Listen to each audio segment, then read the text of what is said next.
yang tempatnya di daerah Lombok, ya.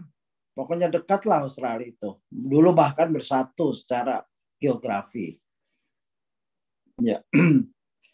Dan takdir Allah, ya, saya sampai di sana selama 17 tahun kurang lebih, ya. Hidup di sana, bekerja, belajar, berdakwah, ya, begitu. Segala macam lah. Ya, bergaul dengan masyarakat yang ada di sana, baik orang Indonesia, baik yang nggak dapat izin tinggal, ada yang permanent resident, dan citizen, dengan orang Australia asli, yaitu orang-orang bule lah maksudnya, dan orang Australia asli yang aborigin juga, ada masuk Islam, sebagian yang saya kenal, tapi tidak banyak. Masya Allah. Dan, ya intinya segala macam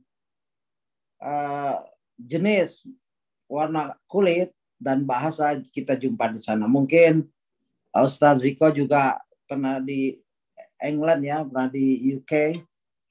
Berapa lama antum, Ustaz? Lama juga, ya? Alhamdulillah, di Jerman itu 5 tahun, di Inggris hampir 6 tahun kurang lebih. Alhamdulillah. Lama juga, lama juga antum. Nah, itulah. Dan di sini ada juga, ya, yang dari luar negeri kan. Baik. Ya itulah kehidupan kita di sana, ya, di negeri orang. Ya, terutama kesedihan itu datang waktu hari raya Idul Fitri, Idul Adha, ya, beda, ya, puasa, saum, gitu. Tapi itulah kehidupan, kita disuruh melihat, berjalan, kul siru fil ard fanzuru, dan lihatlah, berjalanlah, ya, di seluruh bumi dan lihatlah, begitu, ya, ya, gitu. Dan alhamdulillah saya sudah melihat sedikit belahan bumi yang lain dari Indonesia. Kita terpanggil sebagai orang Islam, walaupun mungkin ilmunya sederhana, ya, dengan hadis balighul anni walau ayat, sampaikan dariku dari Rasulullah, ya, walau satu ayat, artinya pahami ayat yang benar, ya, jangan sampai satu ayat salah kepahamannya, ini tidak benar, ya. Mungkin waktu muda saya diutus oleh satu kelompok lah begitu, dan memang untuk dakwah, ya. Selain saya ada istri, nikah dengan orang bule waktu itu, muslimah, guru bahasa Inggris di pesantren di sini. Jadi datang langsung permanent resident, tidak ada masalah dalam masalah visa, ya, sekolah dan lain-lain begitu. Nah, terpanggil. Apa sana, Ustaz? Ya. Ustaz sekolah apa di sana? Saya sempat sekolah, ya, pertama awal-awal bahasa Inggris, ya, setelah itu masuk electrical engineering. Wah. Terus saya banyak lah, karena di sana kan gratis, jadi bosen, ya, lo masih muda, bosen, pindah gitu. Jadi di Footscray, di Brisbane College, pertama di Darwin Institute Technology, ya, Darwin, ya, electrical engineering. Saya dulu backgroundnya STM penerbangan di Blok M. Saya juga kuliahnya penerbangan, Ustaz. Iya. Dulu STM penerbangan, terus Jayabaya teknik mesin, terus di Darwin Institute Teknologi, Darwin Institute Electrical Engineering, terus di Brisbane College saya ambil computing. Lalu, ya, karena saya pindah-pindah terus, terakhir saya, ya, diploma saja, associate diploma in computing and applied physics, begitu. Jadi sedikit, ya, begitu. Tapi saya ambil juga bahasa Arab di Melbourne Uni, begitu, sambilan, ya, begitulah di sana. Karena kuliah gratis, bahkan dapat house study, dapat tunjangan, jadi ya pindah-pindah, bosan pindah, begitu. Alhamdulillah mengecap pendidikan gitu. Baik, tapi jiwa dakwah itu ada sejak di Jakarta. Sejak STM saya sudah ngajar, ngaji, ya.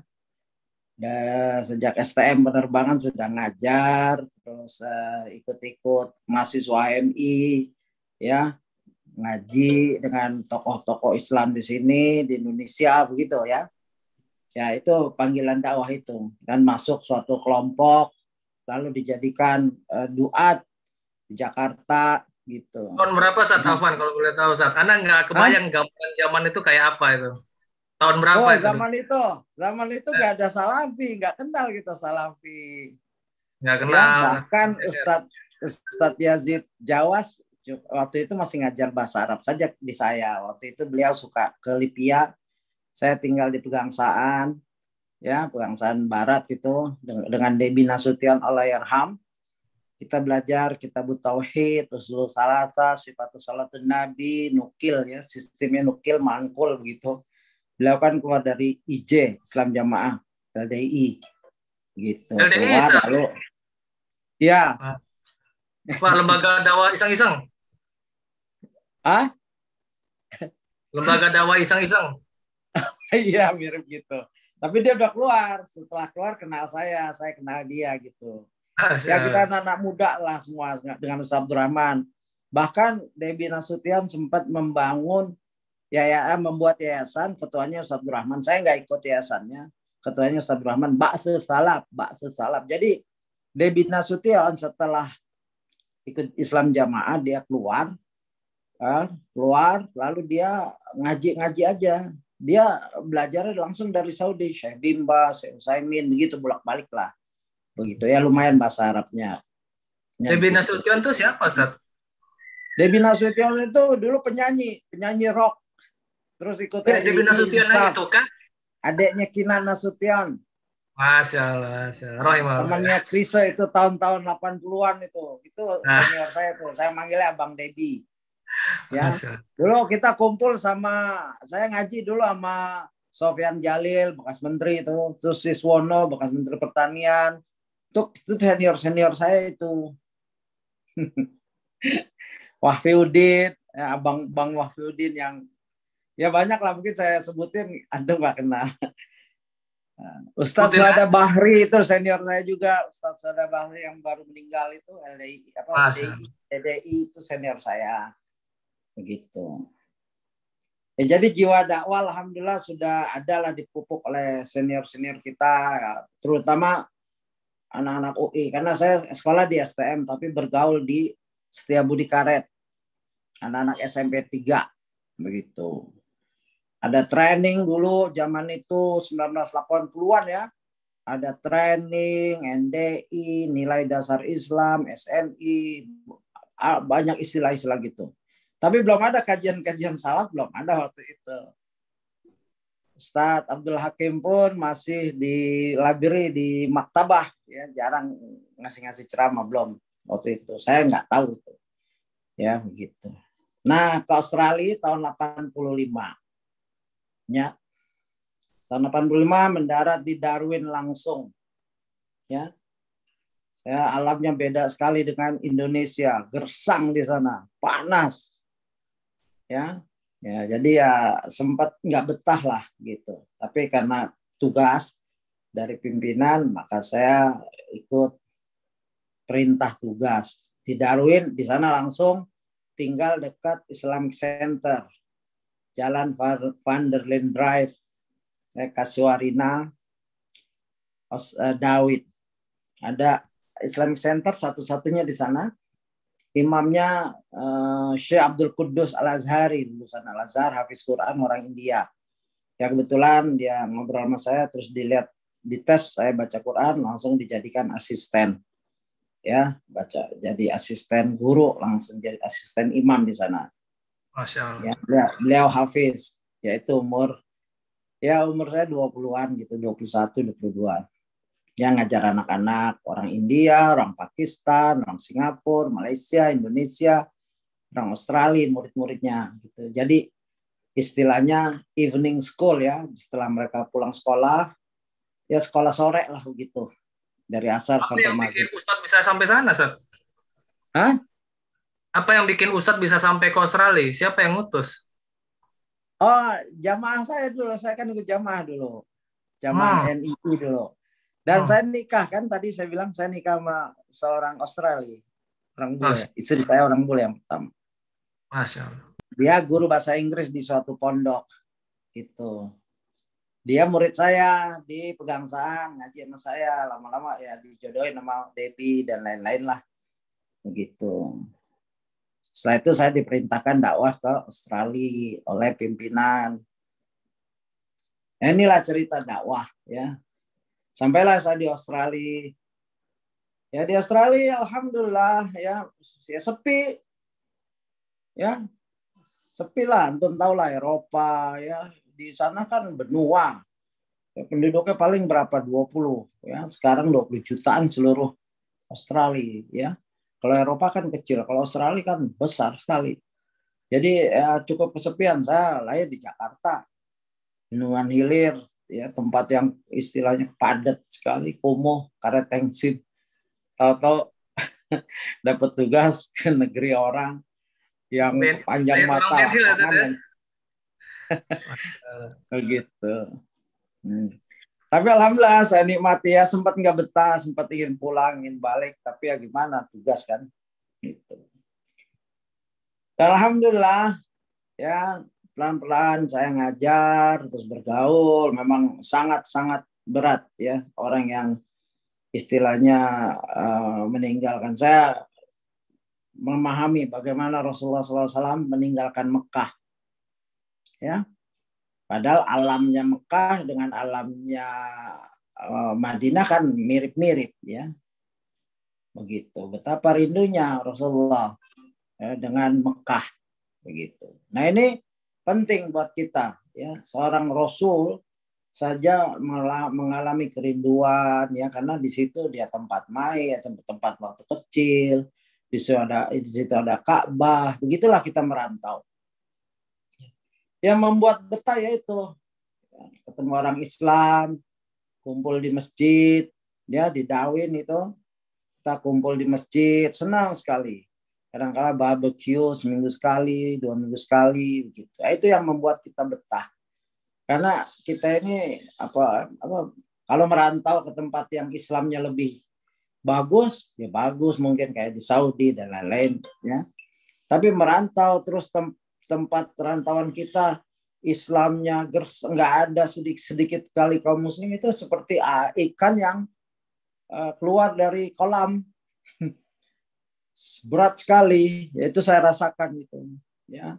Tapi kita bertahan, alhamdulillah, jumpa dengan ya saudara-saudara yang dari Pakistan, Bangladesh dan lain-lain. Dan alhamdulillah saya jumpa dengan seorang convert ya, revert ya, mu'alaf, namanya Brother Lukman Lendi. Dia guru ya. Dia waktu saya datang belum datang, lalu dia datang dari Malaysia. Waktu saya baru datang dia tinggal di Malaysia, istrinya orang Indonesia juga, orang Surabaya. Ya udah meninggal istrinya. Dengan Lukman Lendi alhamdulillah tambah kuat ikatan semangat saya untuk dakwah, karena dia seorang guru dan dia bercita-cita ingin mendirikan Islamic School. Karena kata dia sekolah siang saja nggak cukup, kita perlu Islamic School, karena dia seorang guru dan dia stres sekali ngajar katanya di tempat umum. Wanita-wanitanya nggak tutup aurat, anak-anak muridnya juga. Akhirnya dia bersikeras ingin mendirikan sekolah. Berdua saja sama saya. Ada tanah di Islamic Center, Dawin Islamic Center. Itu ada tanah, masjid, ada tanah luas. Nah, kita mau bangun masjid, mau bangun sekolah di situ. Ya, kita udah rapat dengan Presiden Islamic Center, yaitu Bapak Siregar, saya masih ingat Amin Siregar. Dia setuju, tapi pemilu, istilahnya pemilihan presiden kalah dia, diganti orang India, ya Pakistan atau India saya lupa. Yang orang presiden baru ini nggak mau ada sekolah di situ. Mereka ingin membuat lapangan olahraga. Padahal kita sudah ngundang arsitek, temannya Pak Lukman. Nah ini perjalanan dakwah tidak mudah ya. Itu tahun 80-an itu, 85, 86. Ya, saya sudah berusaha mendirikan sekolah Islam. Ya, berdua. Ya, setiap malam saya keliling ya dengan naik motor dengan Brother Lukman ngumpulkan uang untuk membangun ya. Dapat $1, $2, $5, terus saya bendaharanya waktu itu. Tapi karena tidak mulus memang dakwah, apalagi ingin mendirikan sekolah di negara yang mayoritas orang kafir, non-muslim. Kita dapat cobaan bukan dari orang kafir, non-muslim. Kita dapat cobaan dari saudara kita orang Islam, orang-orang India, Pakistan nggak ingin. Bahkan ingin membawa kita ke pengadilan. Ya, kalau kamu teruskan program kamu mendirikan sekolah di sini, kami akan bawa ke pengadilan. Akhirnya kita ngalah. Ya, begitu. Nah, inilah ya perjalanan. Ya, sampai sekarang, alhamdulillah sekarang saya sudah lihat di Google, ya di YouTube, alhamdulillah sudah ada Islamic School. Padahal saya ingin dirikan tahun 1985-an, tapi baru ada ya 2 tahun, 3 tahun. Berapa tahun itu? 20 tahun berarti ya. Ya 15 tahunan lah begitu. Orang Muslim ngelarang sih Ustaz? Ya begitu. Ya, mereka mementingkan olahraga. Ya, begitu. Mereka nggak melihat kepentingan anak-anaknya, ya. Gitu. Ya begitu ya. Ya qadarullah masya Allah.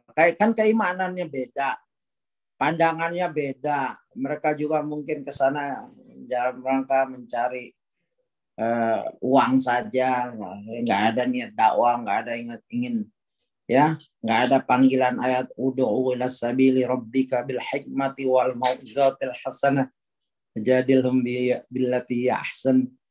Ya. Itu ayat itu mungkin mereka nggak pernah dengar. Kalau kita kan alhamdulillah ya biasa membaca ayat itu dan biasa dan berusaha mengamalkannya, apalagi di negeri yang Islam minoritas. Ya, panggilan ayat itu ya kita ingin tegakkan melalui formal, yaitu pendidikan formal, dakwah formal adalah sangat efektif itu. Tapi kalau akhirnya saya ya, di Darwin ini mungkin setahun atau 2 tahun ya, saya nggak begitu ingat. Saya pindah terus ke Brisbane, ya begitu. Dan penting di Darwin, saya sebelum kita masuk ke Brisbane, ini kan sebenarnya bunga rampai. Judul kita ini terlalu tinggi. Bunga rampai adalah kumpulan karya tulis ilmiah dengan satu topik permasalahan yang dibahas melalui pendekatan dari beberapa aspek sudut pandang keilmuan. Ini kita tulis bunga rampai tadi, itu artinya ya bukan tulisan ilmiah, pengalaman ilmiah ya, insya Allah bisa dipertanggungjawabkan dunia akhirat ya, dari pengalaman saya dari Darwin dan tersusun rapi gitu. Amin. Ya. Darwin itu sebelah mananya Brisbane emang Ustaz, dekat emang? Kenapa? Emangnya Darwin sama Brisbane tuh dekat gak sih? Oh jauh. Ya lihat aja nanti petanya. Darwin itu lebih dekat ke kita, dekat Bali, Lombok tuh Darwin di situ. Northern Territory. Ya, Northern Territory. North itu apa ya? Bagian utara ya? Utara ya. Northern Territory. Darwin, nanti kita lihat petanya deh. Antum lihat sambil lihat boleh. Jadi ya. Sebenarnya pakai apa? PowerPoint sebenarnya. Dan kehidupan di Darwin setelah saya ke Maroke, belum lama saya ke Maroke, dan alhamdulillah kita di Maroke sudah ada Ibnu Umar di sana mendirikan sekolah, pondok, masjid dan lain-lain. Ya alhamdulillah sudah mulai ya, dan itu masjid atau pondok pertama di Maroke, alhamdulillah. Kalau masjid banyak, ada lah beberapa. Kalau pondok mungkin pertama di Maroke. Setelah saya kunjungi Maroke, itu mirip-mirip, alamnya mirip Australia. Ya ada sarang apa itu ya, rayap, termite, ya seperti gunung dan rumputnya mirip. Jadi memang ya secara geografi dulu pernah bergabung kan, pulau itu kayak Sumatera sama Jawa pernah gabung ya, Sundani siapa, ya begitu, ya. Dan saya lihat sama itu, alamnya Papua sama Australia itu mirip. Orang-orangnya juga, ya, orang aborigin itu mirip sekali dengan orang Papua. Ya, begitu. Dan waktu saya di Australia itu, orang aborigin ini memang kasihan. Ya, pemerintah Australia cuman memberi dana bantuan ya tiap fortnight. Fortnight itu 2 minggu sekali. Terakhir saya cek teman saya yang masih di Australia, ya unemployment benefit, ya tunjangan pengangguran itu sekitar 20 juta sebulan. Kurang lebih ya. Itu anak lain, istri lain. Kalau yang punya anak punya istri. Rent asisten lain. Ya, begitu. Ya 20 juta sebulan, tapi mereka nggak paham cara menggunakan uang. Ya, orang aborigin ini tidak terdidik, jadi mereka habiskan dengan minum-minum. Nah, untuk dakwah dengan mereka itu berat sekali, karena mereka harus jauh dulu dari alkohol, jadi nggak nyambung. Saya pernah hampir ditombak di pantai, ya saya ngajak main anak-anak di pantai, terus saya sholat, ya di pinggir pantai, ya karena stres kan di rumah terus, anak-anak minta pantai, saya pantai. Wah, itu ada aborigin sedang ribut sama pasangannya tuh, hampir nombak saya. Jadi memang susah, akalnya nggak terbuka. Orang mabok terus kan, hampir 24 jam mabok. Gimana kita mau dakwah? Kalau orang bule masih ada akal ya. Orang Eropa ini masih ada akal. Kalau dia nggak mabok masih ada akal lah. Tapi kalau mabok ya sama. Ya, begitu. Dan bahkan pemandangannya itu mengerikan. Saya pernah pulang kerja, ya, saya lagi jalan, lalu di lapangan itu ada ibu, ya orang aborigin, orang asli, sedang dorong-dorong pakai troli seperti belanja keluar dari pub, ya pub tuh tempat pub, tahu ya, tempat minum, tempat orang-orang mabok lah. Keluar, dia dorong anaknya di troli belanjaan itu. Lalu terbalik. Ya, saya lari, saya tolongin. Itu anaknya, ibunya mabok, anaknya kecil-kecil, umur 3 tahun, 2 tahun, 3 orang, 2 orang. Sedang minum bir juga anaknya. Nah, itulah kehidupan mereka. Kadang-kadang tidur di jalan-jalan. Ya, mereka dikasih rumah pun. Minum air apa, Sat? Iya. Pokoknya dapat duit hari itu dihabisin hari itu juga. Kan 2 minggu sekali dapat duit. Minggu dia dapat duit dihabisin ke pub sampai mabok. Satu keluarga itu mabok. Nah, inilah tantangan dakwah, bagaimana kita mau ngomong sama orang yang mabok. Jadi berat memang. Saya waktu di Darwin kemungkinan besar saya tidak jumpa orang aborigin yang Islam. Tapi kalau orang bulenya saya ketemu. Ya, orang Australia bule, ya ada beberapa orang saya jumpa di masjid, ya jadi teman saya dan lain-lain. Tapi kalau yang aboriginnya saya cari, ya mungkin kalau turunan ada ya, half caste istilahnya, half caste. Ini tantangan dakwah. Dan mungkin sampai sekarang wallahu alam. Tapi alhamdulillah ya adalah setelah beberapa tahun saya jumpa orang-orang aborigin yang asli aborigin dan masuk Islam, bahkan cerdas, ya. Jadi ini benar ayat Allah itu, alkohol itu haram itu karena merusak. Ya, khamar itu haram karena merusak. Nggak mungkin dapat hidayah kalau mabok terus, susah. Karena din ini bisa diterima dengan akal dan hati. Ya, begitu. Kalau orang yang mabok bagaimana? Ya, begitu. Saya sedih sekali. Dan bahkan mereka, saya mau ke masjid malam-malam, ya Isya, itu kan gelap di sana. Saya masuk gang kecil, itu hampir ngelindas mereka tidur di jalan-jalan. Mereka bukan tidak punya rumah, dikasih rumah pun nggak mau mereka. Ya, dikasih rumah, pintunya dibakar. Kalau mereka dingin, dibakar pintunya, jendelanya. Maka memang harus dididik dulu sebenarnya. Nah, ini, tapi kalau orang bulenya, orang Eropa, turunan Eropa, alhamdulillah bisa diskusi, ya. Bahkan di Darwin Institute Teknologi ada pelajar S3, ya, bikin kuesioner, saya dakwain, kamu jangan bikin kuesioner tentang Islam saja, masuk Islam lah. Ya alhamdulillah ada yang masuk Islam. Ya itu kalau yang bule-bulenya. Ya begitu. Darwin panas ya terus terang. Dan kita di sana dekat dengan Indonesia, ya dekat Bali juga banyak orang, ya kalau orang Australia bule ya pernah waktu perjalanan baru berangkat ya mereka nyangka saya orang Balinese. Pokoknya mereka orang Indonesia bilang, "Ayu Balinese? Kamu orang Bali?" "No, I'm not Balinese." "Kan saya orang Jakarta." Saya bilang, "Saya bukan orang Bali." Pokoknya dilihat orang Indonesia ya udah orang Bali begitu. Ya. Dan lalu saya pindah, alhamdulillah di situ nggak jadi bikin, ya alhamdulillah kulihal pindah ke Brisbane. Ya melalui naik bus saya pindah saya dulu. Ya di Brisbane, alhamdulillah tinggal dekat Islamic Center di sana, Sunnybank sekitar itu Coopers Plain. Ada imamnya di situ, rahimahullah. Ya, imamnya orang Pakistan. Alhamdulillah saya jumpa orang Australia, guru silat. Ya, dia belajar silat Indonesia, terus tertarik, lalu lama-lama masuk Islam.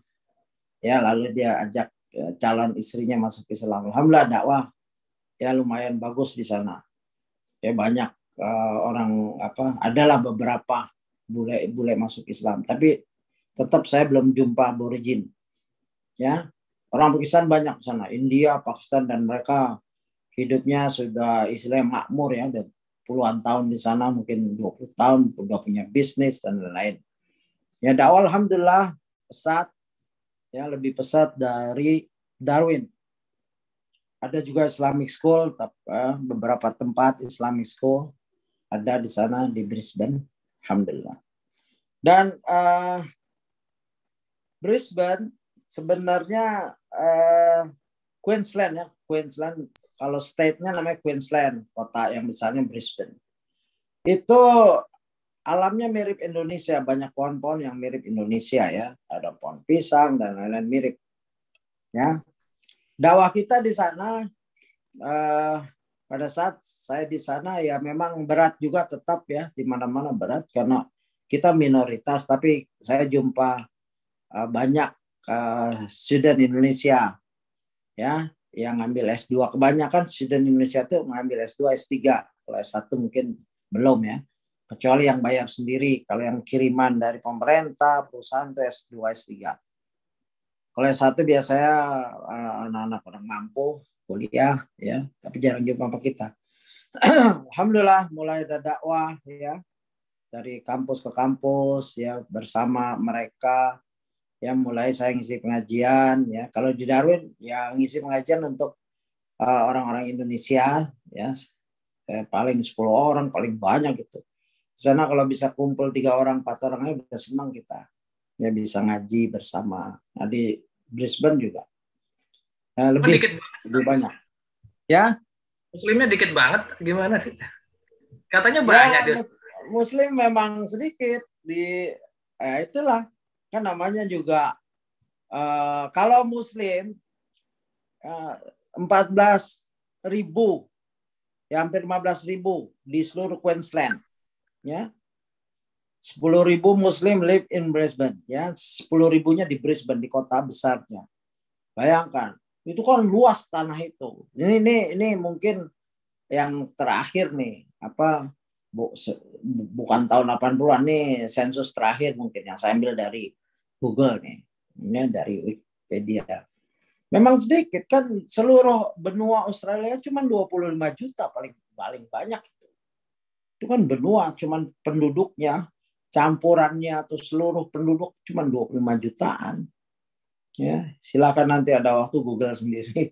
Ya kita nggak bicara kita tidak bicara statistik gitu. Tapi saya alami itu memang sepi sekali.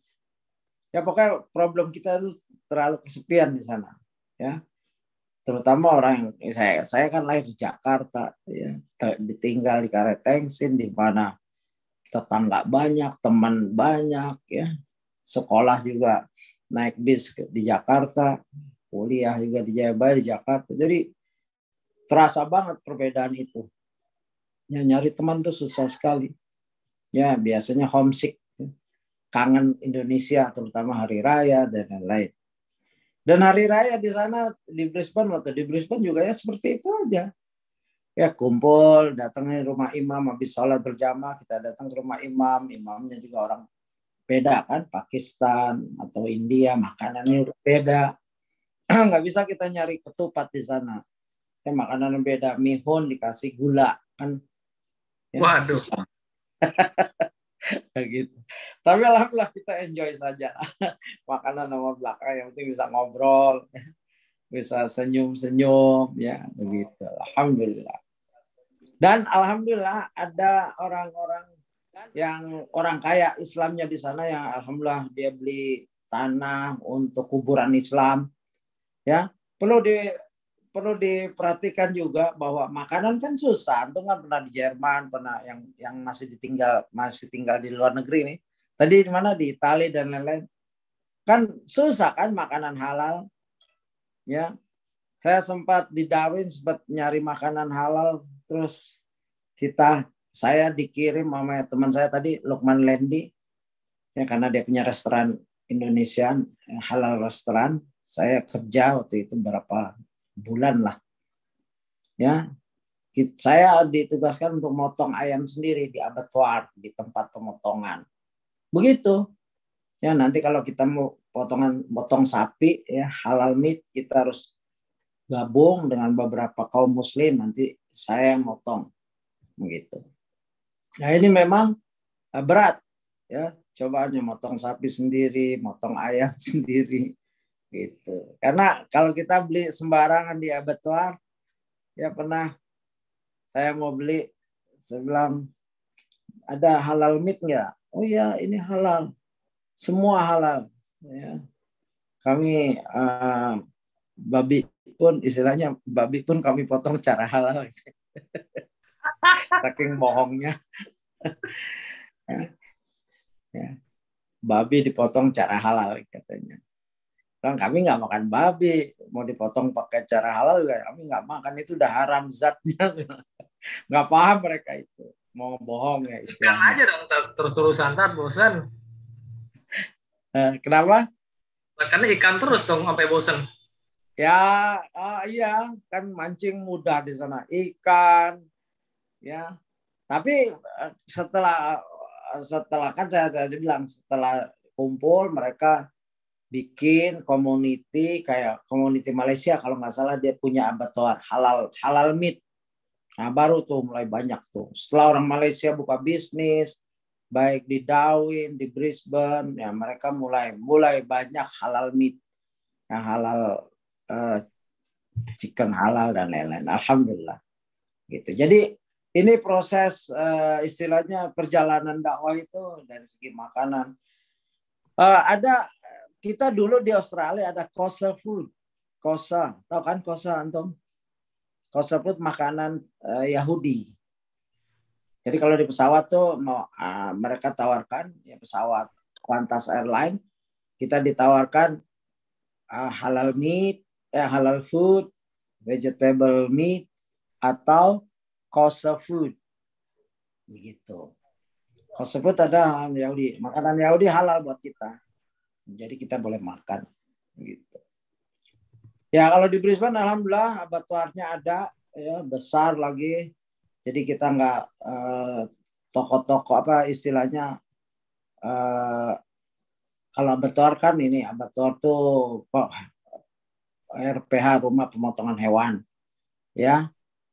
Nah begitu. Butchernya ada, butchernya banyak, halal butcher. Butcher tuh toko daging ya kan, antum tahu itu. Ya begitu. Alhamdulillah. Hah? Di sana ada butcher Islam juga berarti ya? Oh iya ada, alhamdulillah. Butcher ada, terus abattoir. Kalau abattoir gabung, tapi nanti dipisah dari kita.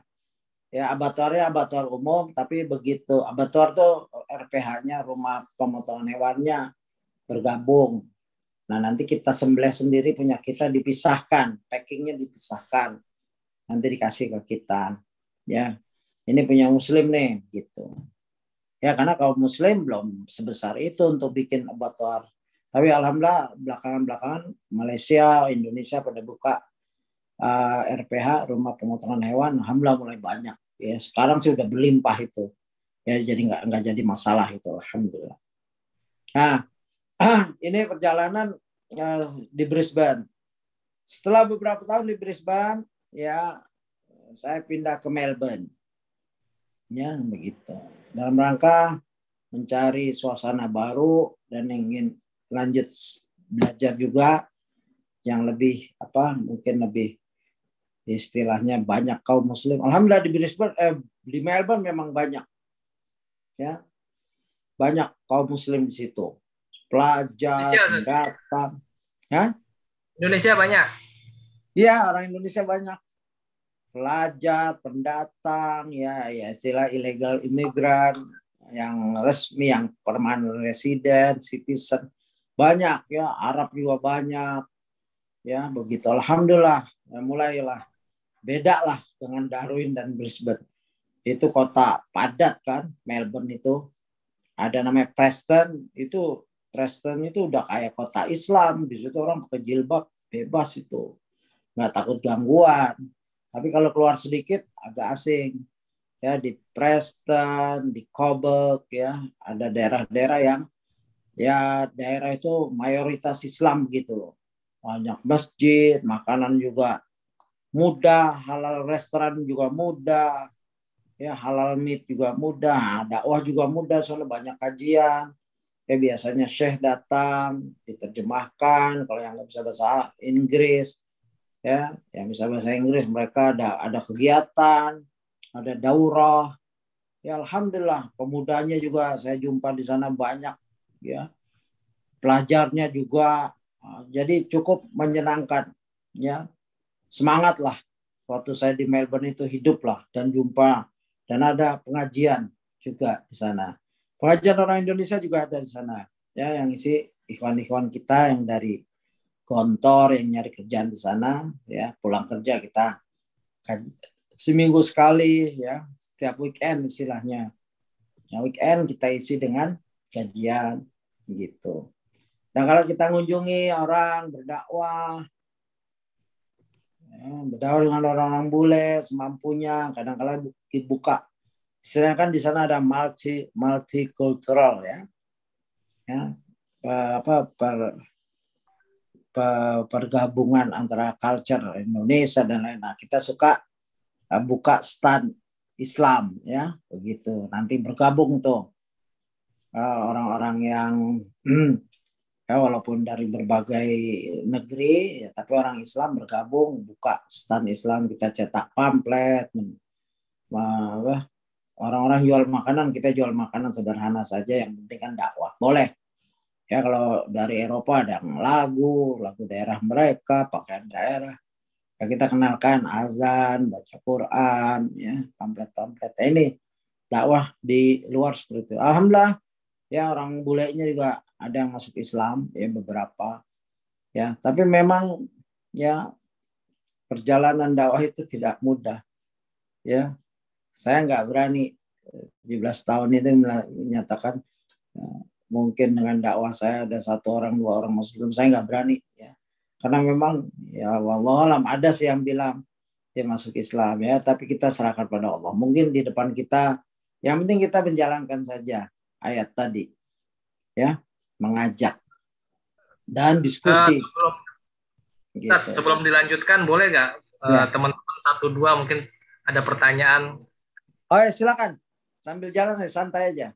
Santai ya Tat ya. Ya, mungkin kita buka kesempatan buat teman-teman ya, Bapak-bapak Ibu yang tertarik untuk bertanya, ya kesempatan yang langka nanya ke Ustadz Abdul Rahim. Ayo, Fadol silakan. Silakan.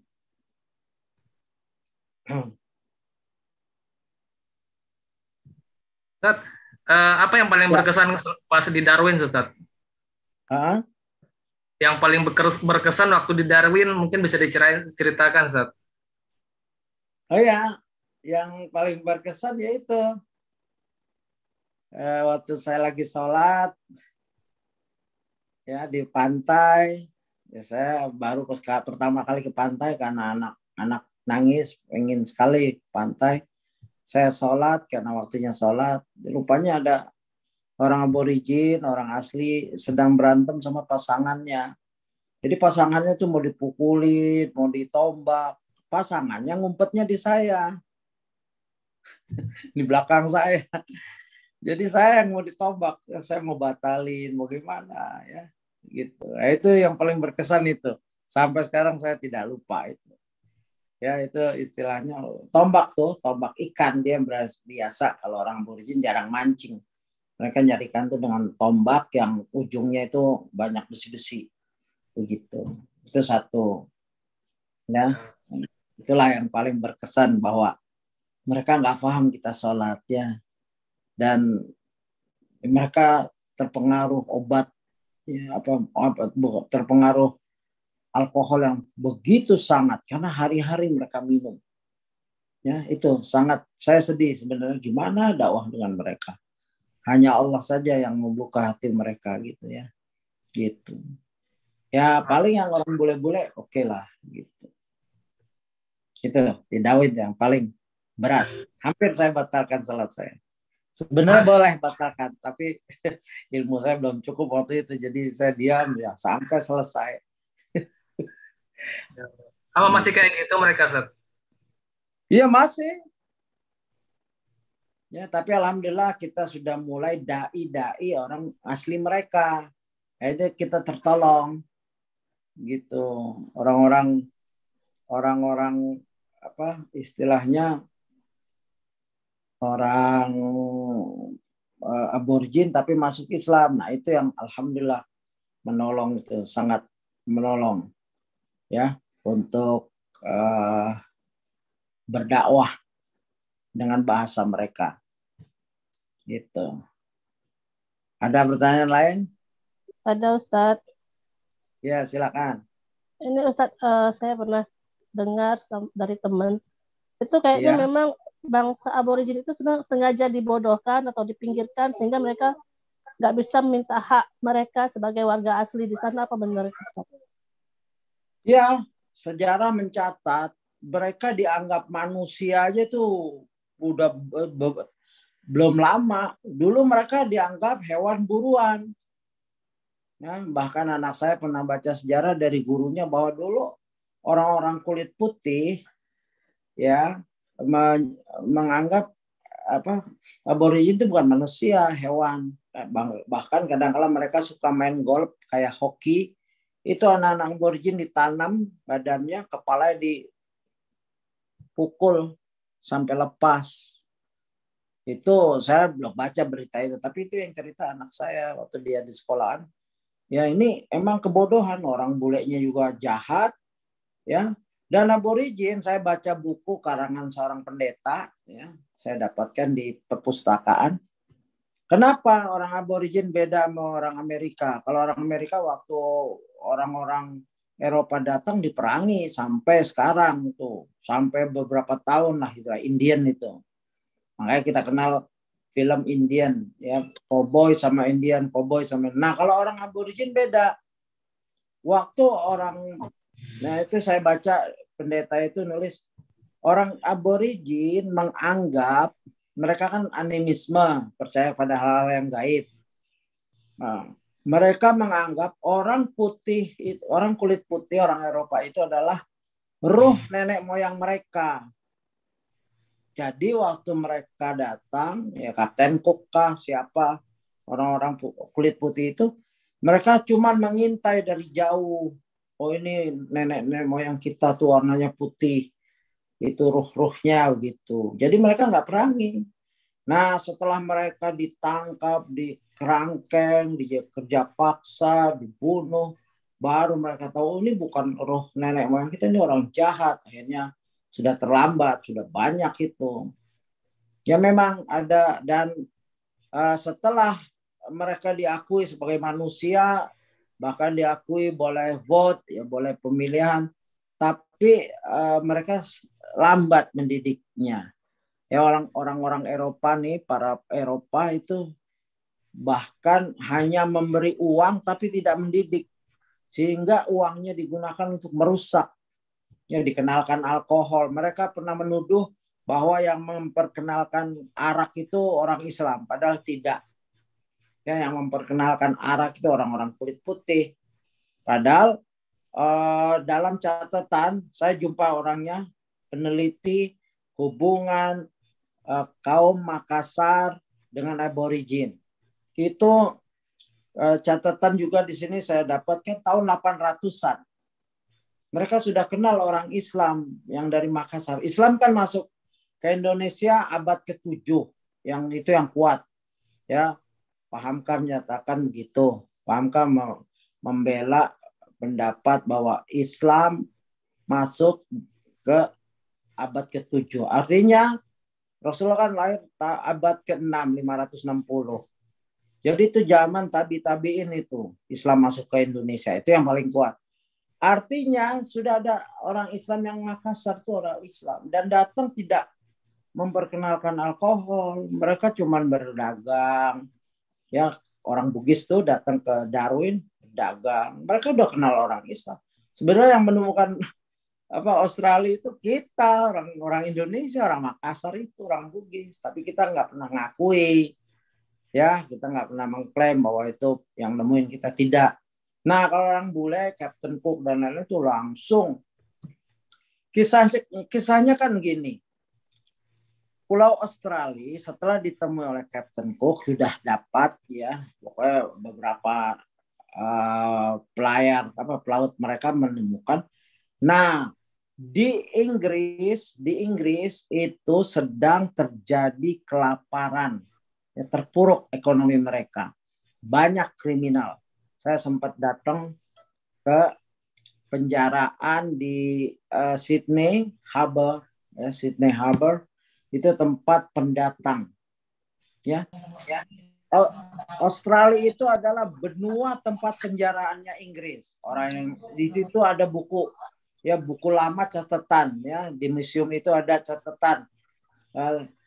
Tuan ini nyolong ayam, tuan ini nyolong telur, tuan ini dibuang ke Australia karena nyolong roti. Itu sederhana banget kriminalnya. Ya, ada juga yang membunuh, ada. Tapi nyolong roti aja dibawa tuh, ya. Ada juga Muhammadin, orang pengikut Muhammad. Mereka maksudnya orang Islam. Ya, dibuang juga ke situ ada, ya, kesalahannya ada. Nah, itu aslinya orang Australia bule selain awal-awalnya itu namanya konvik. Konvik itu orang-orang jahat. Ya, kalau kita tuh pulau buruh, tempat tahanan, ada tahanan politik, ada tahanan itu, aslinya begitu. Nah, ini yang datang ke Australia awal-awal. Ya, ini yang membunuh aborigin sampai bertahun-tahun. Memang ada pembodohan, ada, ya, kesengajaan atau program. Ada sih program yang berusaha merangkul tapi nggak berhasil. Mereka pernah membawa anak-anak aborigin ke Eropa untuk dididik, dibalikan. Tapi itu namanya golden time, golden child, golden children. Yaitu mereka dipisahkan dari bapak ibunya. Itu bahkan jadi kasus di mana anak-anak diculik, nggak kenal bapak ibunya. Ya, bahkan yang berdasarkan penelitian, saya pernah jumpa di Pamulang sini. Kaget saya, seorang ibu-ibu mungkin turunan Cina, dia itu ahli tentang kehidupan orang aborigin, ya, yang mungkin dia peneliti, dia tahu itu kerusakan Barat terhadap orang aborigin. Jadi benar sekali, ya, ada kesengajaan, ya, bahkan kehidupan mereka ini walaupun dia dapat duit istilah 20 juta sebulan, mereka nggak tahu, mereka nggak dididik, ya, belum tembus pendidikan itu ke mereka, begitu. Ya, silakan. Sampai sekarang, ya. Sampai sekarang masih kayak gitu ya? Ya, tapi sekarang masih mending ada organisasinya. Mereka kan pernah punya organisasi ingin merdeka, ya, tapi ya ditangkap, ya. Sekarang sudah mulai mereka ada organisasi, ada perkumpulan, ya, tapi rata-rata mereka hanya diaktifkan di keseniannya saja, ya, seperti didgeridoo itu yang gitu, lukis, jual-jual ini, nari-nari gitu aja. Ya belum ada yang benar-benar vokal menjadi politik. Tapi sudah mulai juga ada di parlemen 1-2 ya. Ya saya nggak terlalu mengikuti. Tapi memang istilahnya masih terpuruk sekali, kasihan. Ya begitu. Waktu saya masih di sana begitu ya. Sekarang ya sekali-kali saya suka lihat dokumennya masih mirip-mirip seperti itu. Gitu. Dulu udah bisa naik haji Ustaz, dari tahun 85 itu Ustaz. Kenapa? Naik haji udah bisa tahun 80-an itu. Dari sana, dari Australia. Iya. Iya, bisa. Alhamdulillah. Bisa ya? Nggak ya. Daftar waiting ya? Nggak, dulu nggak terlalu susah naik haji. Bahkan kan ada kuotanya sedikit Australia. Oh iya. Bahkan waktu saya di Darwin itu ada utusan dari Universitas Ummul Qura nyari para penduduk yang mau belajar ke Ummul Qura. Waktu itu dia datang sampai ke rumah saya. Kamu belajar di Ummul Qura. Waktu itu saya belum. Sebenarnya saya udah terjemahin semuanya dengan Imam Abdul Qudus itu. Terakhir saya mau serahkan ke syekhnya ini yang datang. Mereka di sana syekhnya yang datang nyari orang mau belajar nggak gitu. Saya bilang saya mau. Saya udah terjemahin. Nah, dokumen saya harus ditandatanganin Departemen Indonesia. Wah, saya marah sekali kan, dulu saya benci sekali. Saya kan musuhnya Soeharto dulu istilahnya. Wah, kalau harus ke Indonesia nggak perlu, udah saya nggak mau pergi gitu. Qadarullah, masya Allah. Ya sedih juga saya. Iya. Ya. Nah itu mereka begitu dulu. Jadi kalau sampai saya belum lama ini pun, Sulaiman Ruhaili itu datang sendirian. Saya pernah daurah, saya tanya, Syekh, antum cerita Australia tadi, kita jumpa di Australia. Oh ya, iya di sekolah Al Hidayah. Waktu itu saya guru, kamu datang. Nah, datang sendirian aja mah. Ikhwan yang nyupirin gitu. Saking sedikitnya orang di sana, Syekh datang nggak ada yang nemenin, nggak ada kajian. Paling 3 orang, 4 orang gitu. Masya Allah. Silakan jika ada pertanyaan. Santai aja diskusi. Kita baru sampai Melbourne sudah, alhamdulillah. Siap. Ya, ada yang mau tanya nih sama Ustadz Abdurrahim Tafadol, apa yang mau ditanyakan? Itu Mahatnya udah berapa tahun di Pamulang, Ustadz? Oh, Mahat ya sekitar hampir 8 tahun lah gitu ya. 8 tahun. Kurang lebih lah gitu. Udah terima pembukaan lagi belum? Kenapa? Udah pembukaan lagi belum? Oh iya. Buat siswa baru? Sudah? Wah, buat siswa baru ada, santri baru ada, pembukaan ada. Ya, sudah menerima, udah gelombang ketiga sekarang nih. Gitu. Kita ada TK, SD, SMP di Legoso. Kalau di ini SMP, SMA Putra. Kalau di Legoso TK, SD, SMP, SMA Putri. TK, SD-nya campur, SMP, SMA-nya Putri. Berasrama, bukan pondok, berasrama. Ya. Boleh berasrama, boleh tidak. Baik, teman-teman, kalau ada yang mau tanya, bisa ngacungkan tangan. Sebelum saya yang majukan pertanyaan terus-terusan, boleh ajukan tangan, dan saya persilakan. Ini. Ustadz ngajarnya di yang SMA, SMP? Oh, saya kan sudah nggak ngajar secara khusus, sekali-sekali aja kasih kajian. Oh, sudah nggak, ya. Ngetes. Baik, ini ada Mbak Ratna. Oh ya, silakan. Silakan Mbak Ratna, ada yang mau ditanyakan ke Ustadz Abdurrahim. Mau tanya. Ya. Assalamualaikum Ustadz, saya mau tanya. Waalaikumsalam. Ya, silakan. Kan jumlah muslim di Australia itu sedikit ya? Iya. Tidak terlalu banyak. Ya. Ini saya kebetulan ada teman, dia bisnis daging, katanya itu daging impor dari Australia. Nah, saya mau tanya langsung sama Ustadz, gimana sih sebenarnya, bener nggak sih di Australia itu ada pemotongan terus dagingnya itu banyak diimpor ke Indonesia, dan menurut Ustadz sendiri di sana itu gimana gitu pemotongannya, sudah sesuai tidak dengan syariat kita gitu, ajaran kita gitu, Ustadz. Ya. Karena kita ini kata teman saya, ini daging impor dari Australia gitu, halal gitu. Tapi kan kita cuma tahu halalnya doang, cuma nggak tahu deh. Kalau Ustadz sendiri, ya karena Ustadz tinggal di sana mungkin lebih tahu gitu informasinya gimana, Ustadz. Ya, ya di sana di Australia ada namanya AFIC, Australian Federation Islamic Council. Itu yang mengeluarkan sertifikat halal, ya baik daging, makanan dan lain-lain, ya. Mereka akan mengunjungi misalkan tadi itu RPH, rumah pemotongan hewan yang bahasa Inggrisnya abattoir. Abattoir dikunjungi. Nah, seperti saya bilang, akhir-akhir ini alhamdulillah perusahaan-perusahaan itu banyak. Ya, pengusaha Malaysia, saya sempat di Perth jumpa dengan pengusaha Malaysia yang memang berusaha mempunyai pemotongan hewan yang halal, lalu diekspor ke Malaysia. Selain untuk dalam situ, untuk lokal, dia keluarkan juga untuk Malaysia. Memang karena dagingnya kan lebih bagus, Australia ya, sapinya ada hewan-hewan cukup bagus, ya sangat bagus lah istilah kalau dibanding Indonesia. Ya, yang penting ada sertifikat halalnya, ya begitu. Kalau dia misal,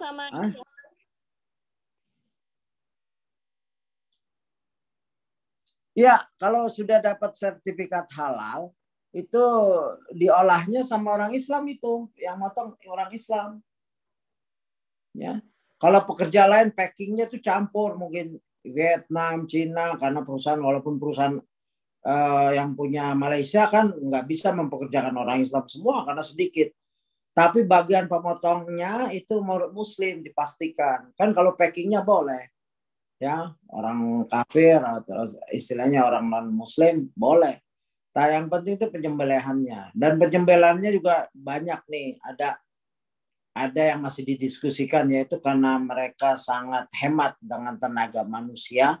Jadi ada yang diketok dulu kepalanya dengan peluru, begitu mereka agak pingsan, kejang-kejang, baru disembelih. Ini tidak ihsan, tapi ulama menyatakan selagi belum mati disembelih halal, gitu. Karena kerbaunya besar, sapinya besar-besar itu, ya. Dan di sana hemat tenaga, ya nggak kayak kita motong banyak tenaga, tidak. Sapi kadang-kadang dipotong sama 2 orang doang, padahal sapinya besar-besar. Makanya diperlukan kayak palu godam gitu ya. Dibikin sapinya itu dibikin lumpuh tapi belum mati, lalu kita sembelih. Itu yang saya lihat. Dan mungkin sekarang ada cara lain yang lebih aman, yang mendekati keislaman, saya belum tahu. Nanti mungkin kita Google. Yang jelas di sana ada kayak MUI, ada sertifikat. MUI-nya yaitu AFIC namanya, Australian Federation Islamic Council. Itu yang mengeluarkan ini makanan halal, ini restoran halal, ini daging halal, begitu ya. Nah, yang teman ibu ini silahkan dicek ada sertifikat halalnya enggak. Boleh sekali-sekali tanya. Ini kamu ekspor ke Indonesia dari Australia, itu daging yang ada sertifikat halalnya apa enggak gitu. Jangan main ekspor saja gitu. Boleh ditanya itu. Ya. Baik, silakan selanjutnya ada yang bertanya dari Mbak Anestia. Silakan Mbak Anestia. Ya, silakan. Mbak Anestia, mana suaranya di mikrofonnya dimatikan kalau mau tanya. Mana Anestia? Nggak ada. Kemudian Ratna Arif.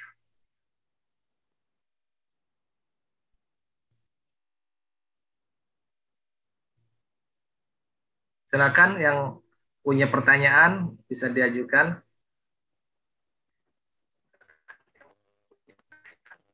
Ada lagi Mbak Rifda. Mbak Rifda mana Mbak Rifda nih suaranya? Silakan Mbak Rifda. Bismillah. Assalamualaikum warahmatullahi wabarakatuh, Ustaz. Waalaikumsalam. Ya. Ustaz mau tanya sekolah Ibnu Umar. Saya sedang mencari sekolah. Memang sekarang untuk putri saya mau SMP ya. Ini untuk Ibnu Umar sendiri asrama ya bentuknya Ustadz atau full day? Secara formalnya full day, tapi karena mungkin ada yang jauh, kita siapkan asrama. Ya, jadi boleh memilih. Ya, boleh berasrama. Ini bukan pondok, full day school, tapi yang mau berasrama jika masih ada tempat, ya, silahkan begitu. SMP atau SMA putri di Legoso. Gitu. Itu di Ciputat ya Ustadz ya? Iya benar, Ciputat, Legoso, Ciputat, dekat Untuk UIN. Gitu. Dekat UIN. Untuk satu kelasnya itu berapa siswanya Ustadz? Kita maksimal 25 ya. Ini ada Pak Ali di sini mungkin yang bisa jelaskan. Saya nggak begitu ini dalam detailnya. Mungkin Nanti ada saya Husna itu Ibu Husna. Ya Ustadz Ziko. Ya, sepertinya 25 gitu. Iya. Baik. Terus yang karena kedua, kelas kecil kita biasanya. Small class ya. Small class terus ya. Bahasa pengantarnya gimana Ustadz? Bahasa Arab Indonesia atau 3 bahasa Indonesia Arab Inggris? Enggak, bahasa Indonesia saja, cuma dapat pelajaran Arab Inggris gitu saja. Ya, kita belum sanggup bilingual, belum sanggup. Ya, tapi ada pelajaran bahasa Arab, ya, ada pelajaran bahasa Inggris seperti sekolah-sekolah biasa. Karena kita lebih mengutamakan hafalan, ya, hafalan. Begitu. Ya. Baik. Syukran Ustaz. Assalamualaikum. Waalaikumsalam.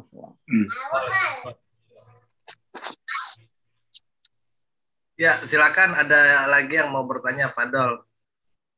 Boleh.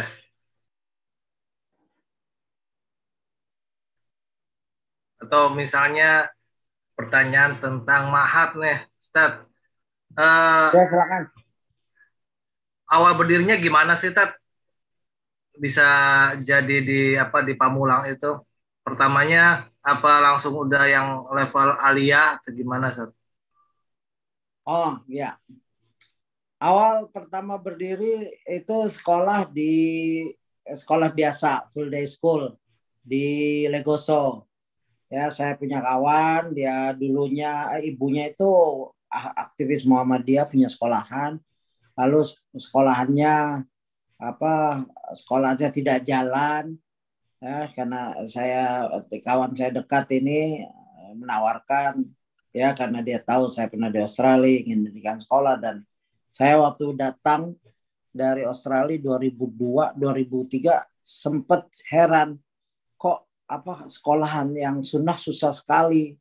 Ya, saya anak banyak waktu itu, mau menyekolahkan kok susah. Ya, saya suka ngeluh ke teman saya ini yang ngaji bersama lah begitu. Nah, lama-lama ditawarkan, Ustaz mau buka sekolah enggak? Ya kalau ada boleh. Akhirnya bukalah sekolah gitu. Nah, dari situ ya buka kelas SD, kelas 1, kelas 2, langsung 2 kelas, 3 kelas bahkan. Ya, beberapa tahun baru TK. Ya, beberapa tahun lagi baru kita buka SMP Putri. Ya.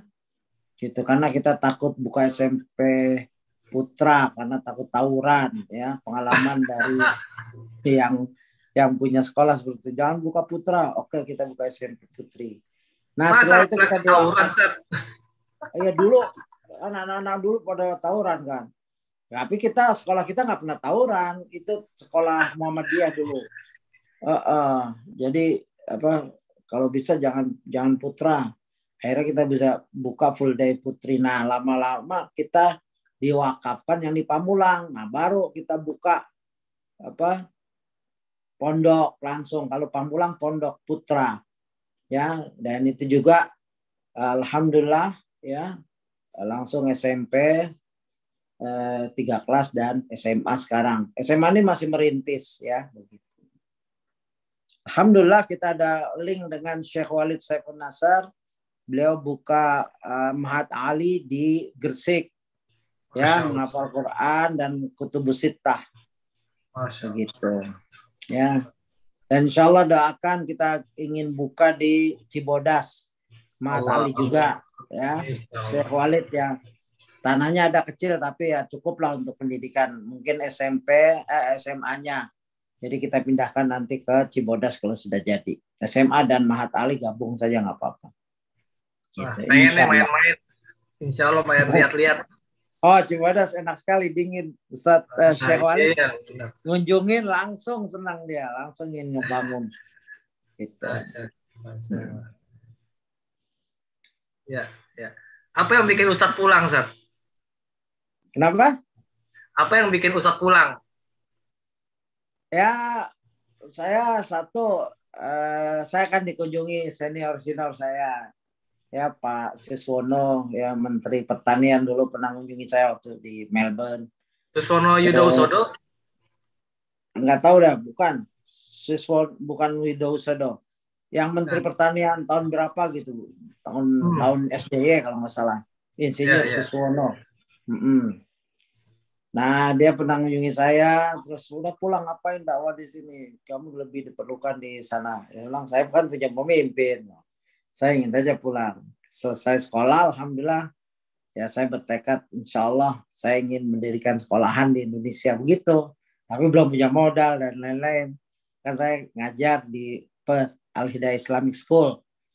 Ya, kepala sekolahnya akrab sekali, Brother Harun, Uncle Harun, saya panggil orang South Africa. Ya sangat berpengalaman, orang sudah pensiun ya, masih chattingan sama saya sampai sekarang. Nah, saya bilang, Uncle Harun, Brother Harun, saya mau balik ke Indonesia. Mau ngapain? Dakwah sini aja. Enggak, saya mau dakwah di sana, mau buat sekolahan. Oh iya, saya doakan. Ya pulang dengan tidak modal lah, tapi alhamdulillah Allah kasih jalan. Gitu. Terutama memang sudah bosan lah 17 tahun di sana. Nah, itu ada info gitu. Begitu jadi motivasi saya adalah ingin dakwah balik ya. Dan memang biar bagaimana negara sendiri ya, lebih nikmat. Ya, begitu. Banyak saudara 17 tahun selama 17 tahun saya nggak pernah Idul Adha di Indonesia. Masya Allah. Idul Fitri cuma berapa kali. Nah, sekarang alhamdulillah. Anak-anak ada yang ngikuti jejaknya nggak? Kenapa? Anak-anak ada yang mengikuti jejak Ustadz nggak? Oh ada ya. Ya sekarang kan sudah jadi pembina tuh anak saya satu. Namanya Asadur Rahim. Dia suka ngajar dengan bahasa Inggris, bisa bahasa Inggrisnya lancar karena lama di Australia waktu kecil. Lulusan Lipia, sekarang lagi ambil S2 manajemen, dia sudah jadi pembina, saya angkat. Begitu. Sedang lagi manajemen ya, S2 manajemen. Ya, baik, kita buka lagi buat yang mau bertanya, silakan ajukan. Ya, silakan, Mbak Risna ada? Saya Ustadz. Ya, pada Mbak Risna. Ya, silakan. Assalamualaikum Ustadz. Waalaikumsalam. Ustadz, waktu Ustadz berada di Darwin kan banyak penghalang, banyak tantangan. Ya. Apa yang penyemangat Ustadz supaya tetap berdakwah di Darwin? Soalnya Ustadz, saya belum lama ini saya dicurhatin teman, 2 anaknya sekarang diutus sama pondoknya, mereka itu hafiz Quran untuk ngajar di Afrika Selatan di Cape Town. Dan mereka itu sekarang lagi keadaan down, pengen pulang karena keadaan katanya di sana luar biasa nggak enaknya Ustadz. Jadi mungkin ada nasihatnya dari Ustadz untuk kedua teman saya itu. Oh ya, ini anak ibu ya? Enggak, anak teman saya kemarin. Oh, anak teman. Umurnya berapa? Udah lulus SMA 3 tahun kemarin Ustadz. Laki apa perempuan? Laki-laki dua-duanya. Ada di pondoknya. Di sana apa? Ngajar dia? Ngajar di pondoknya, diutus di pondoknya itu di berbagai negara ada. Nah, kebetulan anak teman saya diutus untuk ngajarnya di Afrika, di Cape Town. South Africa ya, Cape Town ya. Ya. Mereka itu pengen pulang Ustaz. Apa yang dikeluhkan? Katanya orang murid-muridnya juga pada keras. Terus teman-temannya juga karena orang Afrika kan keras-keras sama aturan yang berlainan dengan hati gitu, Ustaz.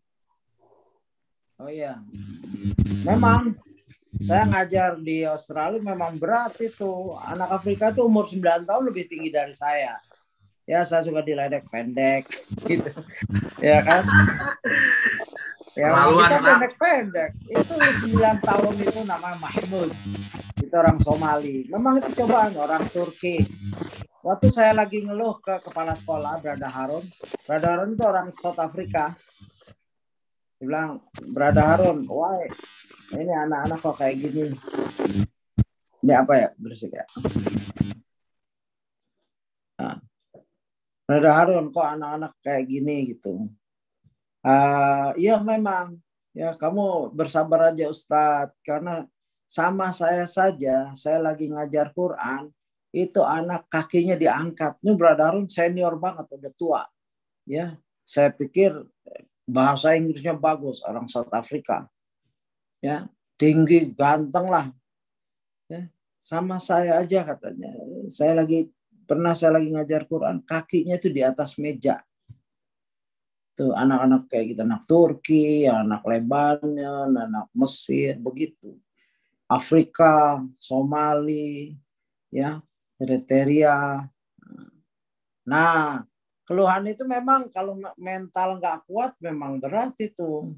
Ya, saya rasakan itu. Abdurrahman juga kembaran saya itu pernah ngajar nggak kuat ya. Saya bilang tahan, karena di sini nggak boleh mukul gitu. Di sini kan nggak boleh corporal punishment, nggak boleh di sini. Akhirnya kalau kamu untuk nggak kuat istirahat aja dulu, ngambil cuti saya bilang gitu. Ya, jadi begitu Bu. Memang itu benar, keluhannya itu benar. Ya mereka otaknya beda, makanannya beda, cara menghormati guru itu berbeda. Ya tidak ada jalan lain, dia harus menguatkan, memotivasi diri, ya. Ingat pahalanya besar, ya.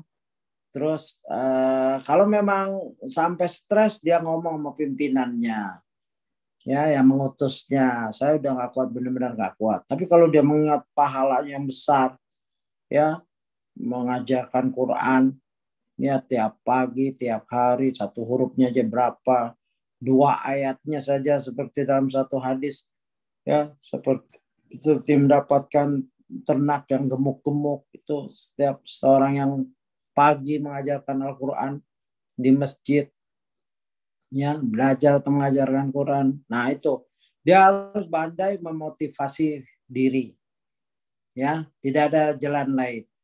Dan dia harus pandai bergaul, artinya terima kenyataan, ya, begitu. Ya memang banyak hinaan, belum dari kalau South Africa mungkin saya nggak tahu ya, South Africa itu gimana, nggak kebayang buat saya. Ya kalau di Australia di dalam kita diuji dengan murid-murid yang kayak gini, di jalanan kita diuji dengan orang-orang kafir non Muslim, ya, dibilang kambing kalau pakai jenggot, ya disuruh pulang, back to your, go back home, back to your country, mate, begitu. Begitu ya, caci maki biasa itu. Gitu.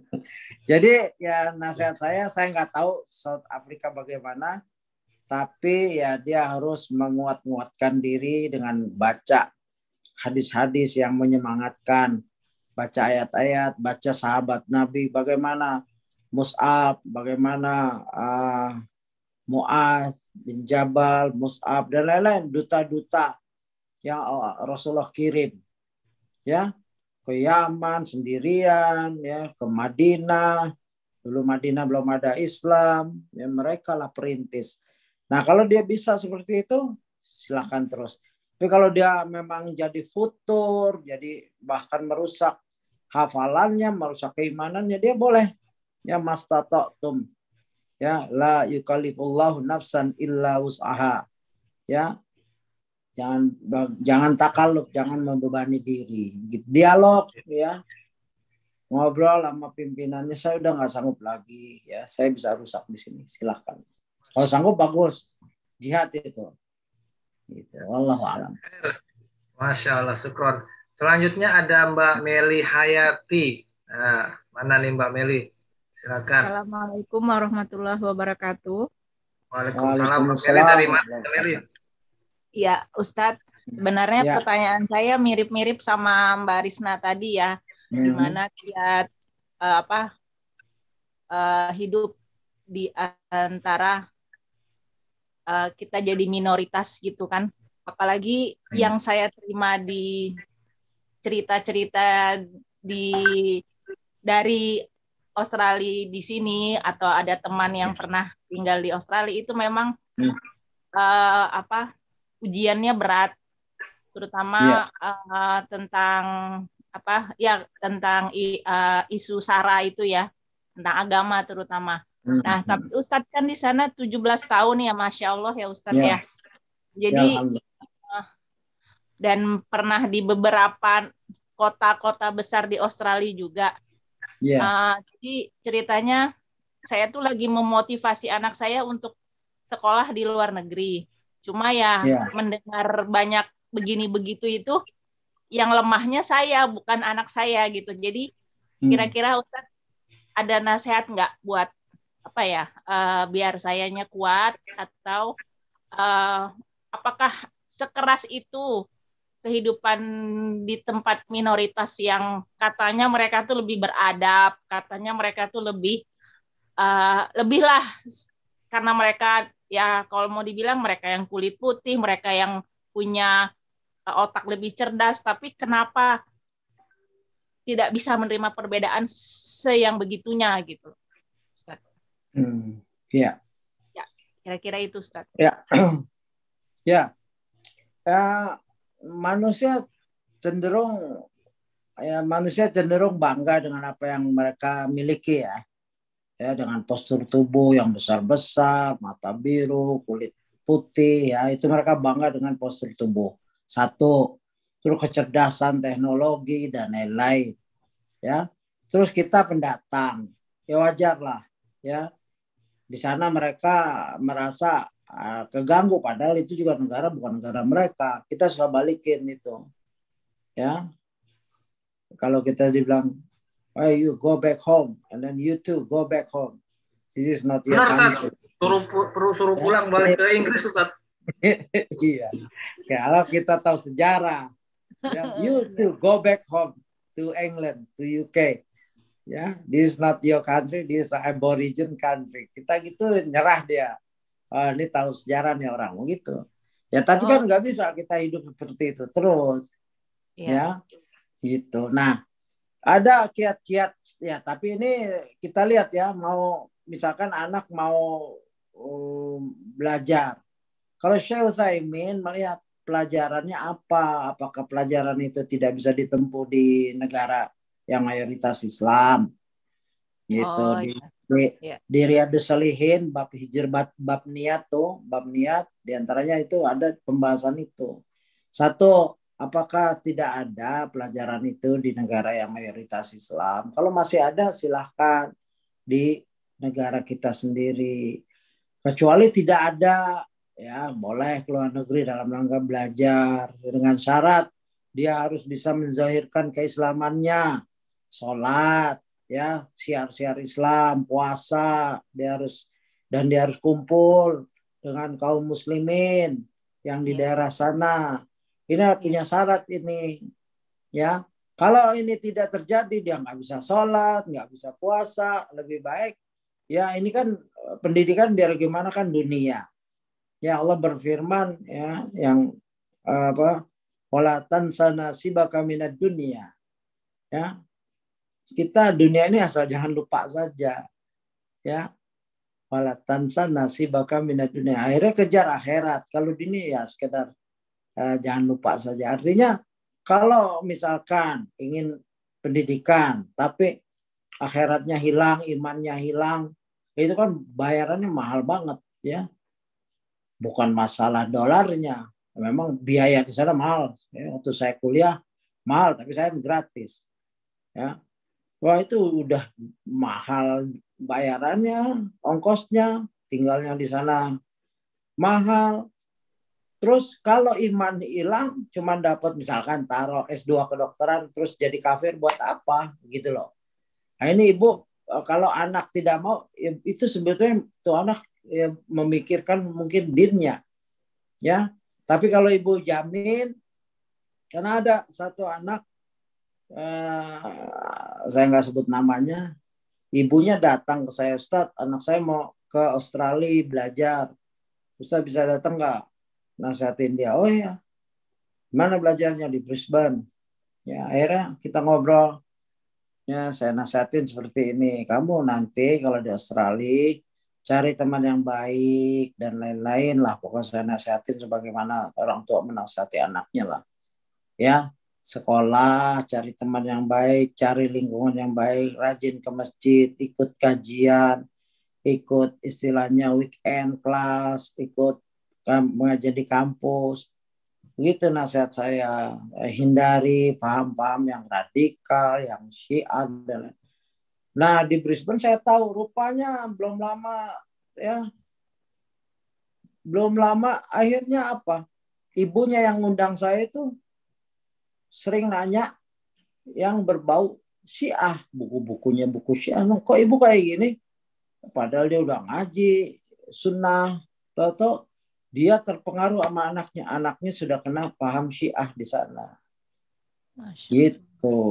Ya, belum tentu dia terpengaruh orang kafir, tapi ada kepahaman-kepahaman yang di sana nggak banyak itu. Ada Ba'ath, ada Syiah, Syiahnya Rafi, Syiah yang gulat, yang mengkafirkan orang lain. Ada Ba'ath tuh yang semua agama dipakai, ada yang, dan itu lebih sadis lagi, ada Kanisiah gereja tapi pakai bahasa Arab. Saya pernah sholat, saya mau masuk, saya pikir masjid, nggak tahu kok banyak bangku, nggak tahu itu gereja Arab. Kita di mana itu kota mana Ustadz? Ya. Di kota mana itu yang ada gereja tapi sebetulnya di hampir kota-kota besar ada masjid Syiah. Ya, khusus orang Syiah. Ada gereja tapi bahasa Arab itu tuh di Sydney. Ada Ba'ath, Bahai ya, bukan Ba'ath, Bahai. Bahai itu gedungnya kayak masjid, berkubah dan lain-lain. Kita dari jauh udah senang mau sholat, nggak tahu Bahai. Nah, kalau Kanisia itu apa, gereja itu tulisannya Arab gitu, kita masuk, loh kok banyak bangku, nggak tahu itu ya gereja ya begitu. Nah, belum lagi paham-paham di sana, sufinya, tarekatnya dan lain-lain. Jadi benar-benar perlu, alhamdulillah, tapi sekarang sudah banyak kajian sunnah. Ya, saya dengar dari ikhwan yang masih tinggal di sana, di Perth, yang saya tahu di Perth, Melbourne. Pokoknya cari Islamic Center, ya cari yang sunnah begitu. Silahkan. Tapi pertimbangannya itu, ya didoain anaknya kalau emang harus ke sana gitu. Kalau kota yang lebih ramah untuk masyarakat muslim di sana kira-kira kota apa, Ustadz? Kota-kota yang lebih ramah? Biasanya kota-kota besar yang ada istilahnya suburb. Suburb itu kayak apa ya, kecamatan atau apa gitu. Ya. Suburb. Misalkan Preston. Preston itu di Melbourne, Lakemba itu di Sydney, ya di New South Wales, di Victoria tuh Preston itu banyak kaum Muslim di situ, makanan halal pun banyak, orang-orang apa macam-macam pun ya, jilbab itu biasa di situ, restoran halal banyak, apa yang pokoknya makanan halal nggak usah mikir lah, restoran juga. Di Sydney ya Ustaz. Itu di Lakemba itu Sydney, New South Wales itu Sydney, itu Lakemba namanya, ada masjid besar. Kalau di Melbourne namanya Preston, di situ ada itu. Nah kalau mau taruh anak di situ, yakinkan nanti mungkin lihat kuliahnya di mana, misalkan jangan terlalu jauh dari situ. Biasanya kota-kota seperti itu universitas yang besarnya nggak ada, tapi ada college ya, TAFE college. Nah, sekarang anak ibu itu mau kuliah S1, S2 atau gimana? Mungkin itu dilihat tuh. S2-nya aja Ustadz biar lebih Oh, dewasa. kelas ya kelas 2 cukup lah, udah bisa dibekali gitu. Iya. Yang penting carikan teman, carikan tempatnya yang bagus begitu. Oh ya, suruh dia ke Islamic Center. Oh iya, Islamic Center yang ya Ustadz sunnah, ya berarti. Iya. Pusatnya. Cari masjid yang sunnah. Jadi ikut ngaji Sabtu Ahad. Kalau di negara yang minoritas itu mungkin memang yang pertama kali kita kunjungin untuk mencari sesama saudara Muslim itu ya memang di Islamic Center itu ya untuk pusatnya ya Ustadz. Harus dikunjungin selama kita awal di sana untuk mencari lingkungannya ya Ustadz ya. Iya benar. Ya, baik, jadi Ustadz. Cari Islamic Center, nanti saya Islamic Center juga pilih-pilih. Ada yang sunnah, ada yang campuran kan. Begitu. Ya. Nanti cari yang sunnah ya. Bisa itu. Ya. Gitu. Syukron Ustadz. Afwan.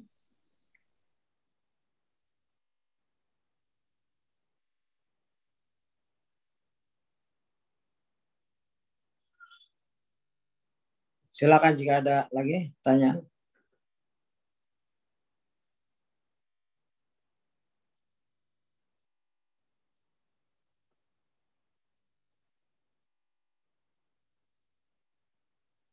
Masih ada pertanyaan?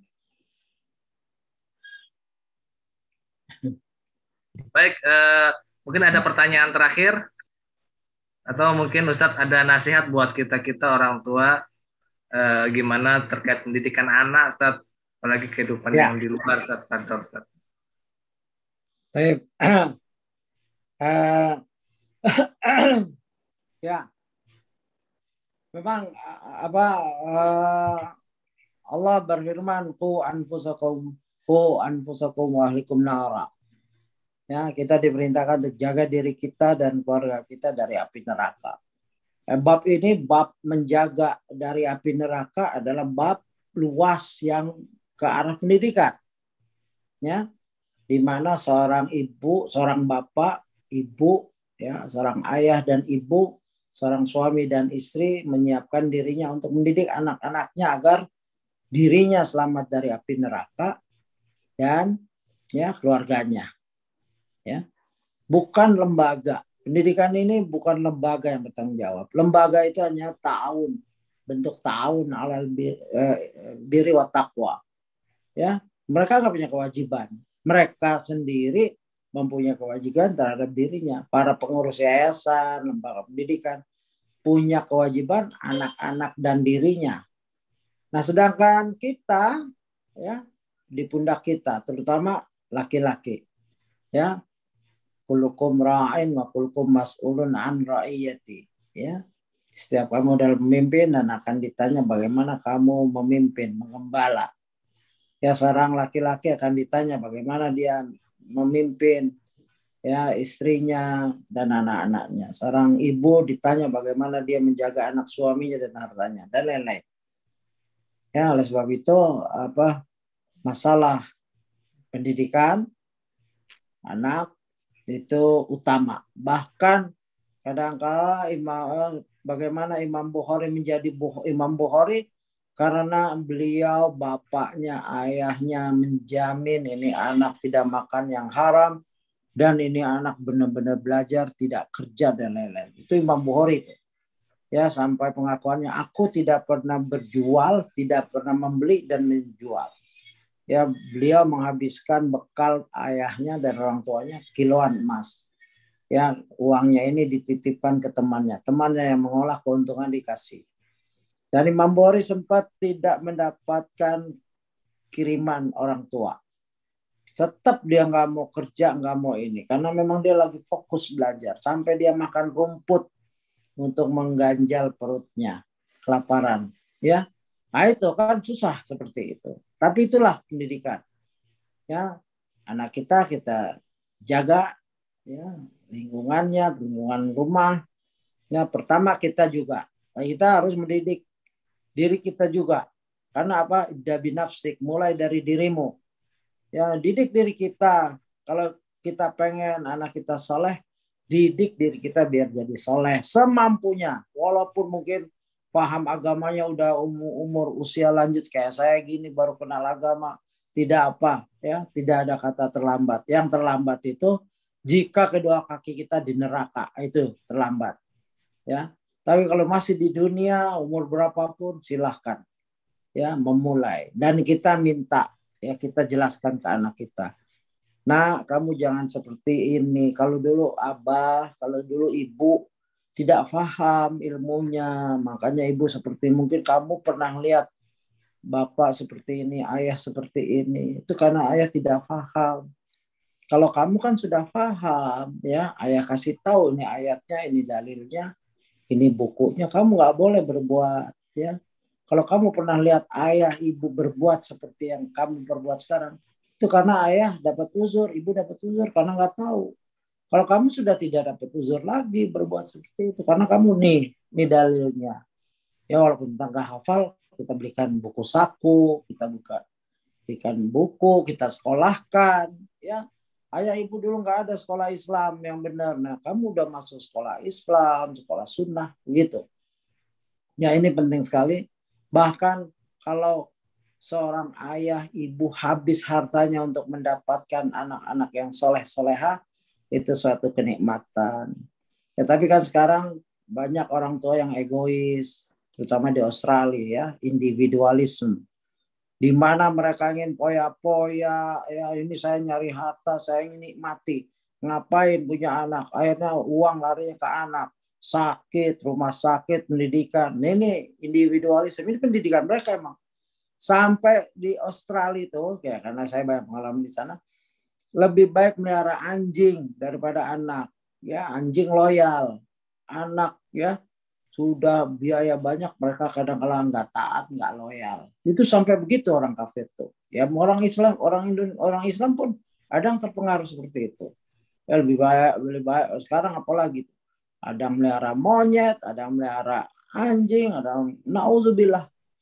Ya, karena apa? Memang anak capek mendidiknya, melahirkan, perlu biaya, ya makannya, pelesirannya, fasilitasnya. Ya, tapi lihat Imam Bukhari, berkilo-kilo ayahnya habis emas.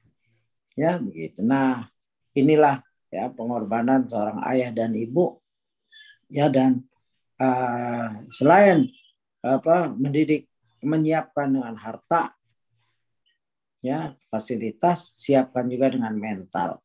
Ya, tidak ada kata terlambat. Ya, dan minta maaf sama anak. Nah, maaf kalau kamu pernah lihat ayah seperti ini, itu kan ayah tidak tahu dan ayah sudah bertobat, dan kamu nggak boleh niru.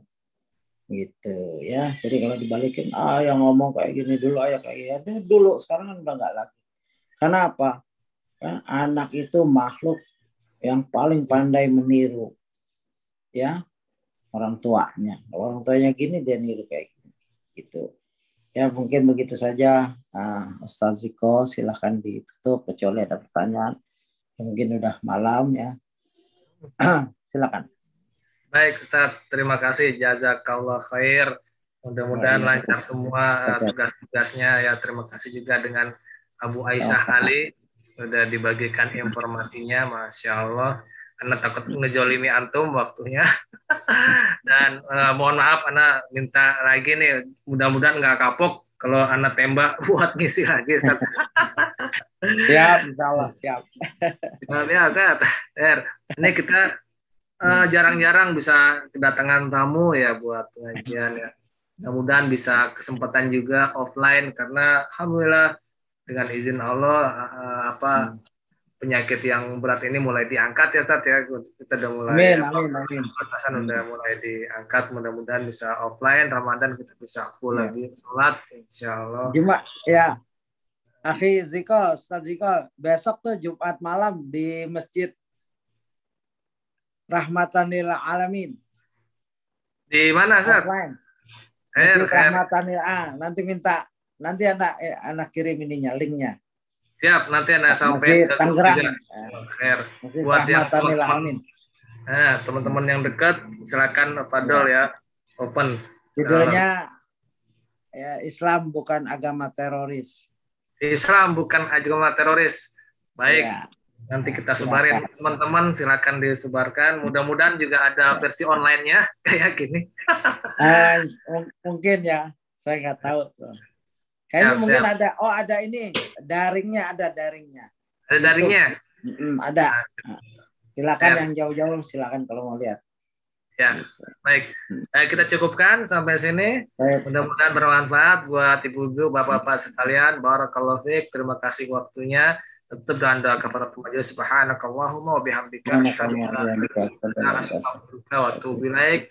Saya undur diri, mohon maaf dan terima kasih terkhusus buat Ustadz Abdul Rahim Ayub. Assalamualaikum warahmatullahi wabarakatuh. Waalaikumsalam warahmatullahi wabarakatuh. Maaf jika ada kesalahan ya. Ya, sama-sama. Assalamualaikum. Assalamualaikum Ustadz. Waalaikumsalam warahmatullahi wabarakatuh. Waalaikumsalam izin. Ya.